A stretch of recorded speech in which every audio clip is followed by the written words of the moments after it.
Hello and welcome back to the best of rSlash. This story has been posted by Posh Bo. I work for a leisure company.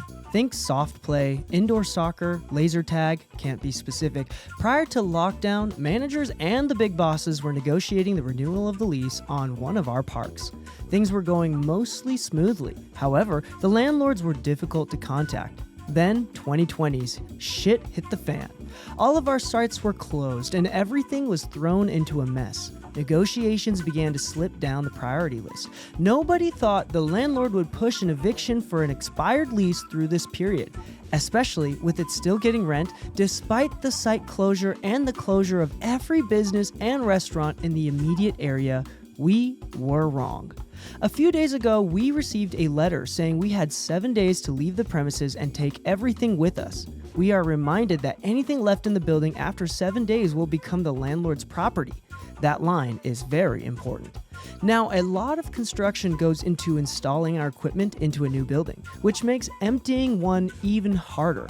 Add a lockdown with no staff and most businesses shut, it meant that saving much of our assets would prove to be extremely difficult. To lose a profitable site and all of its assets is definitely a blow to our company, but here is where it gets worse. A day into our 7-day eviction, we find that the landlord has been advertising our park to our competitors, but he isn't offering just the building, he is offering all of our stuff pre-installed. Ready to go, just needs rebranding. The landlord has evicted us from the property in an attempt to increase rent and make a solid profit from our equipment installed because he thinks we won't be able to empty the park. We were furious, and here is where the malicious compliance came in.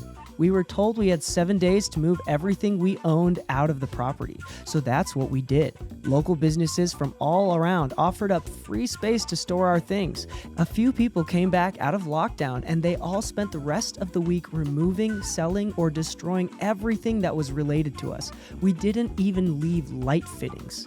In every other site vacation we have seen, we always end up leaving thousands of dollars worth of disco lights in the ceilings because they're too hard to get.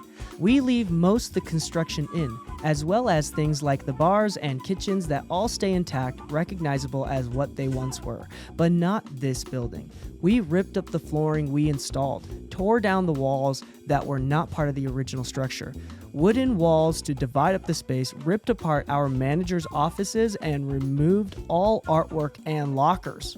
The landlord now has every new deal he has been making dead in the water. A large renovation bill to install new flooring, etc., or a company willing to do it themselves like we were. Lockdown has been extended another 4 weeks, so he has at least another 4 weeks without rent. We were paying and won't have any potential buyers. Silver lining. The assets we got out of the site, fridges, TVs, equipment, food, tables, have all been sold, and the lack of rent and additional income has helped the business and paid staff wages. This story has been posted by Onstekervloestov. OP puts in the title a quote, "You're not going to get involved in your mom's Facebook stuff." My dad's words years ago when I started a discussion with my mom over some dumb racist shit she said on Facebook. Facebook brings out the worst in my mother, who is in real life used to be a lovely woman but over the years got lost in her echo chamber of stupidity. I tried getting her out, but I'm not to get involved in my mom's Facebook stuff. Today, there was an illegal protest in my city, a protest organized on Facebook by the lowest of the low of our society. We have a group of about 100 delusionals in the country who are actually willing to get from behind their keyboards and disrupt public transport in my city any opportunity they can get in the name of the people. My parents, not part of the 100, but seemed to be well on their way, went to today's protest. The protest was illegal. They were told to separate and leave. They didn't. They got arrested. Haha. They didn't have any form of identification on them, so they were not allowed to leave. My dad called for the first time this afternoon, asking me to go to their place, pick up their IDs, and then the police station. I asked if this was about the Facebook event. He said yes. I said, I better not get involved then. Hung up and ignored his next 17 calls. My aunt apparently went to pick them up later tonight, and everyone's pissed at me saying I'm a traitor except for my grandma, who called to say she misses me and I haven't been able to get a grin off my face. Nice job, OP. That's amazing. This next story has been posted by Night Owls. In high school, my standard outfit included a backward flat-rimmed baseball cap. One teacher, in the middle of class, called me out. OP, you need to take off your hat. It's distracting. What about the 13 other guys in this class with a similar hat? Well, it's distracting when a girl wears a baseball cap. I was fuming. Baseball caps on girls are distracting? Fine, I won't wear one.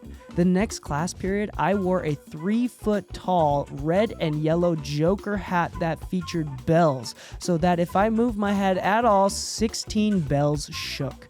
At the end of an hour and a half of bells, the teacher pulled me aside to ask that I go back to my baseball cap. Apparently, it was no longer distracting. Oh my goodness, that is so amazing. Good job, OP.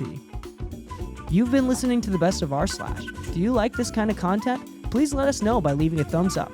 Also, feel free to subscribe because we create content like this every single day on both YouTube and podcast.